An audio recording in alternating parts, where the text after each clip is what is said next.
अस्सलामुअलैकुम व्यूवर्स, कैसे हैं आप? उम्मीद है ठीक होंगे। खुश रहें, आबाद रहें, अल्लाह ताला आप सबकी हिफाजत फरमाए। जी तो व्यूवर्स, आज आपके लिए एक बिल्कुल यूनिक रेसिपी लेके आई हूँ। इससे पहले आपने नहीं बनाई होगी तो आप ये ज़रूर ट्राई करें, आपको बहुत पसंद आएगी। आज आपके लिए मैं लेके आई हूँ अंडा कोरमा। बहुत ज़बरदस्त बन के तैयार होता है। तो शुरू करते हैं जी। बिस्मिल्लाहिर्रहमानिर्रहीम। यहाँ पे 10 अदद अंडे मैंने लिए हैं। इनको अच्छी तरह से धो के मैंने बॉयल होने के लिए रख दिए हैं। जब तक हमारे अंडे बॉयल होते हैं उतनी देर हम यहाँ पे 4 अदद मैंने बड़े साइज़ के प्याज लिए हैं। इन्हें हम बारीक जूलियन कटिंग में कर लेंगे। ये हमारी एक ही तरह की कटिंग बारीक होनी चाहिए ताकि ये प्याज हमारे अच्छी तरह से फ्राई हो सके ना। तो अंडे हमारे उधर बॉयल हो गए हैं। अब हमने ऑयल पहले से फ्राई, तकरीबन 2 कप मेरे पास यहाँ पे ऑयल है, 1.5-2 कप के करीब। ये मैंने पहले से गर्म होने के लिए रख दिया था। जब आपका ऑयल अच्छी तरह से गर्म हो जाए ना तो आपने ये प्याज इसमें शामिल कर लेना है। प्याज हमने बहुत एहतियात के साथ फ्राई करना है, क्योंकि आपको पता है अगर साइडों से जल जाएगा ना तो वो फिर बीच में जला हुआ अच्छा नहीं लगता। इसीलिए साइडों से हम इसको साथ साथ हिलाते जाएंगे ताकि इसी तरह का आपका भी गोल्डन ब्राउन प्यारा सा कलर आ जाए ना। अब ये हमारा प्याज फ्राई हो गया है। इसको हम एक प्लेट में निकाल के रख लेंगे ताकि जो, और इसमें से एक्स्ट्रा ऑयल जो है ना वो हम निकाल लेंगे। ये देखिए माशाल्लाह कितना प्यारा हमारा प्याज ना फ्राई हुआ है। तो इसी तरह का सेम हमें प्याज चाहिए था। अब ये जो हमने अंडे बॉयल किए हैं ना, इन सारे अंडों पे ना हम 4-4 टक्स लगा लेंगे, क्योंकि इन अंडों को हमने करना है फ्राई। और जब फ्राई करेंगे ना, अगर अंडों में टक्स नहीं ना लगे होंगे तो वो फिर अंडे आपके ढूस हो जाएंगे। तो इसीलिए इसको कट लगाना ज़रूरी है ताकि आपके अंडे फटे ना। तो जी, अब इसके ऊपर थोड़ी सी हल्दी, थोड़ी सी लाल मिर्च पाउडर और थोड़ी सी यहाँ पे मैंने डाल दिया, थोड़ा सा नमक इसमें शामिल कर दिया है। मेरे पास यहाँ पर कश्मीरी लाल मिर्च नहीं थी। अगर आपके पास कश्मीरी लाल मिर्च है तो आप इस जगह पे वो शामिल करें। इससे ना आपका कलर बहुत प्यारा आएगा। मेरी मिर्च पहले ही ये नई मिर्च है तो इसका कलर एक्स्ट्रा डार्क है ना, तो इसलिए मुझे इतना फील भी नहीं हुआ। अब उसी ऑयल में से हम थोड़ा सा इसमें फ्राई पैन में ऑयल डालेंगे और इन अंडों को हम इसमें फ्राई कर लेंगे।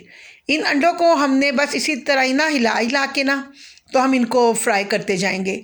और इस हद तक हमने इसको करना है कि इस पर ना प्यारा सा गोल्डन सा कलर आ जाए। यहाँ पे हमारे अंडे फ्राई हो रहे हैं और इनको आपने ना जलाना नहीं है अंडों को, बस सिर्फ जस्ट इस पर ना गोल्डन सा कलर आना चाहिए ना। तो ये थोड़ी देर में इसका कलर बड़ा प्यारा सा हो जाता है। तो ये देखें ये माशाल्लाह से कितना प्यारा इसका, इस तरह के हमें ये अंडे चाहिए। अब यहाँ पे हमने कुछ मसाले लिए हैं। 2 मैंने 1-1 इंच के दालचीनी के टुकड़े लिए हैं, 4 अदद सब्ज़ इलायची, 4 से 5 अदद लौंग, थोड़ी सी जायफल और थोड़ी सी जावित्री, बिल्कुल थोड़ी सी। अब इनको हमने यहाँ पे ड्राई रोस्ट कर लेना है। इन मसालों की ज़रूरत हमें बाद में पड़ेगी, लेकिन हमने कहा चलें इसको पहले ही हम करके रख लेते हैं और उसका हमने मसाला पाउडर करके रख लेना है। अब ये प्याज हमारी ठंडी हो गई है, इसको हमने हाथों से अच्छी तरह से मसल लेना है ताकि ये ना बिल्कुल बारीक बारीक हो जाए। ग्राइंड वगैरह करने की हमें ज़रूरत नहीं है, ये हाथों से मसल के ही आपकी प्याज ना बड़ी अच्छी हो जाएगी। अब जी यहाँ पे हम डालेंगे, मैंने यहाँ पे लिया 1 पाव दही। तो आपने, और दही को आपने फेंट के डालना है इसमें, तो उस तरह आपको पता है इसकी गुठलियाँ फिर रह जाती हैं ना। तो अच्छी तरह से दही को फेंट के हम शामिल करेंगे। यहाँ पे लिया है 1/2 टेबल स्पून मैंने नमक का और 1/2 टेबल स्पून मैंने यहाँ पे लिया है लाल मिर्च का। और जी यहाँ पे अब इसमें मैं डालूँगी 1/2 टेबल स्पून गरम मसाला। इनको साथ साथ हमने बहुत अच्छी तरह भूनना है ताकि हमारे दही में लम्स ना बने। इधर अब हमने यहाँ पे लहसुन अदरक का पेस्ट 1 टेबल स्पून शामिल कर दिया है। इनको भी इसी के साथ ही हम भूनेंगे। और यहाँ पे हमने शामिल किए हैं 7 से 8 अदद लौंग, 2 दालचीनी के छोटे छोटे टुकड़े, 8-10 काली मिर्चें और 4 अदद इसमें सब्ज़ इलायची के टुकड़े पीस। इनमें से गरम मसालों को, खड़े मसाले हम इसी तरह शामिल करेंगे। और सब सूखा धनिया यहाँ पे मैं शामिल करूँगी 2 टेबल स्पून भर के। इससे बहुत प्यारी खुशबू भी आएगी और आपका एक कोरमा ना बहुत प्यारा इससे टेक्सचर देगा। थोड़ा सा मैंने इसमें ना पेपरिका पाउडर शामिल कर दिया था, वो ऑप्शनल है, अगर आपके पास है तो डाल लें, वरना इतना कोई ज़रूरी नहीं है ना। अब हमने कोशिश ये करनी है कि चमचा नहीं हमने छोड़ना और इन मसालों को हमने प्रॉपर भूनना है। मुसलसल चमचे को हम चला चला के ना, आग हमने इस पर बिल्कुल नॉर्मल रखनी है, तेज़ आग हमने बिल्कुल नहीं करनी। और बस यहाँ पे सिर्फ हमारा भुनाई का काम है कि हमारे मसाले यहाँ पे ना अच्छी तरह से भून जाएं। ये देखें यहाँ पे माशाल्लाह मसालों को हमने बहुत अच्छी तरह से भून लिया है। और जो अंडे मैंने बॉईल करके रखे थे ना, वो अंडे अब इसमें शामिल कर लेंगे। अब हल्की आंच पे इसमें मैं अंडों को थोड़ी देर के लिए पकाऊंगी, क्योंकि ऑलरेडी आपको पता है मसाला भी तैयार है, अंडे भी पके हुए हैं। अब जो मसाला हमने पाउडर करके रखा था ना, वो मसाला इसके ऊपर डाल देंगे।